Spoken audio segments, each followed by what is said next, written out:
Nul comme Adorno n'a su pointer la parenté stylistique de Hölderlin et du premier Hegel. Nul n'a été aussi sensible à un certain prosaïsme de Hölderlin et à ce qui apparente le phrasé dialectique, au mode d'exposition par thème et variation de la grande sonate ou de la grande symphonie beethovenienne.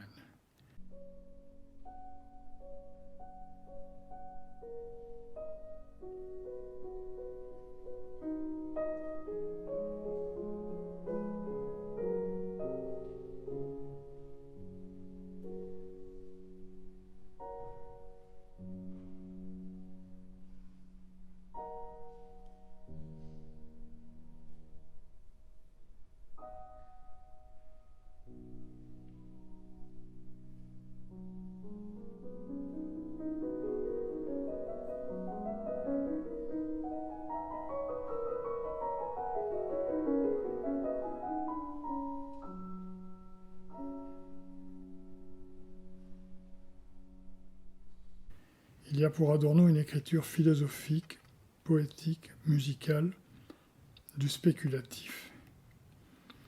Et l'impressionnant chez Adorno est qu'il n'en reste pas là. À aucun moment, il ne se contente de rabattre Hölderlin sur une sorte de hegelianisme inabouti. Ce qu'il vise au contraire, et c'est là sans doute que se décide la surprenante convergence de son propos avec celui de Heidegger, c'est le moment de la rupture, ou mieux de la mise en suspens, dans Hölderlin, du spéculatif. Ce qui l'intéresse en réalité, même s'il ne le thématise pas systématiquement en ces termes, c'est la césure. Autrement dit, puisque dans Hölderlin le mot en implique le concept, le tragique.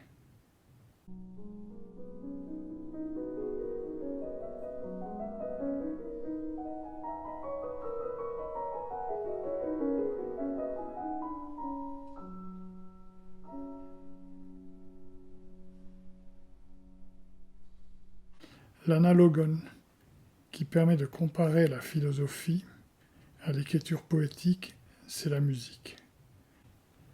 La musique de type beethovenien, dans laquelle la réexposition, c'est-à-dire le rappel des structures thématiques exposées précédemment, veut être dans l'idéal le résultat du développement, c'est-à-dire de la dialectique, fournit sur ce point un analogone qui dépasse la simple analogie.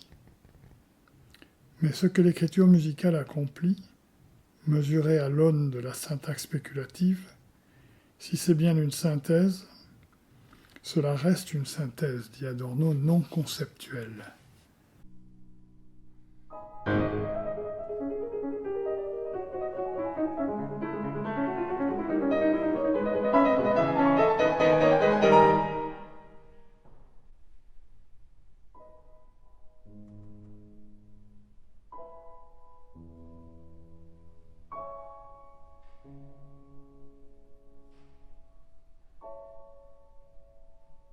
Le médium musical interdit par définition l'accès au concept, au sens articulé et réfléchi. De même, dans sa différence affirmée à la philosophie, ce que tente d'atteindre la poésie de Hölderlin, c'est une telle synthèse non conceptuelle.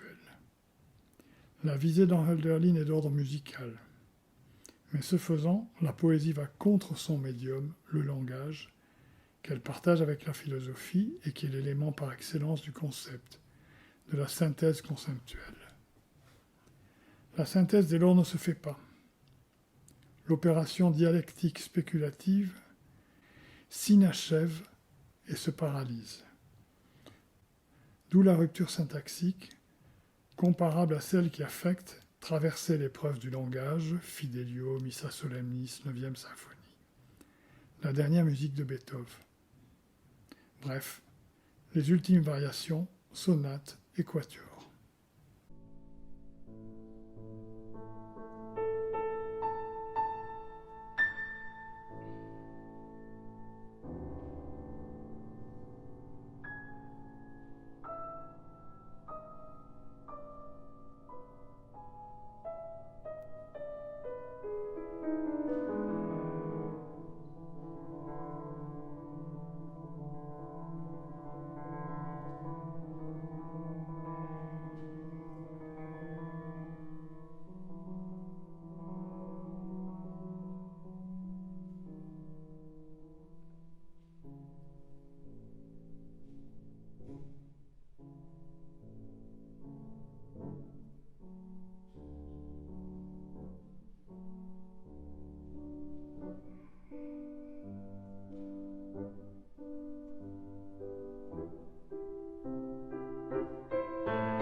effet d'une telle rupture, la substitution à l'enchaînement dialectique de la juxtaposition et de la disjonction déjà analysée, et qu'Adorno pointe sous le concept de parataxe.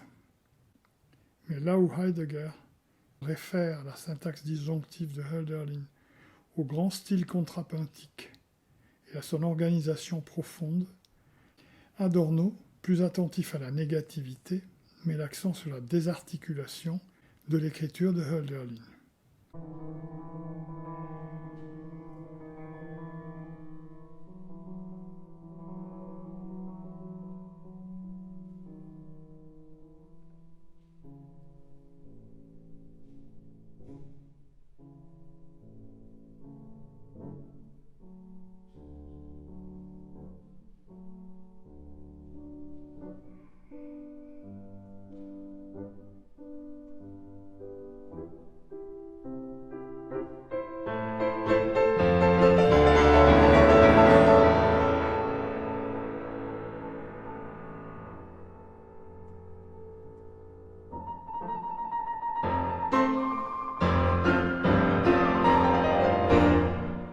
Si fugue il y a, ce serait en ce sens plutôt de celle dite grande fugue du final du XIIIe quatuor.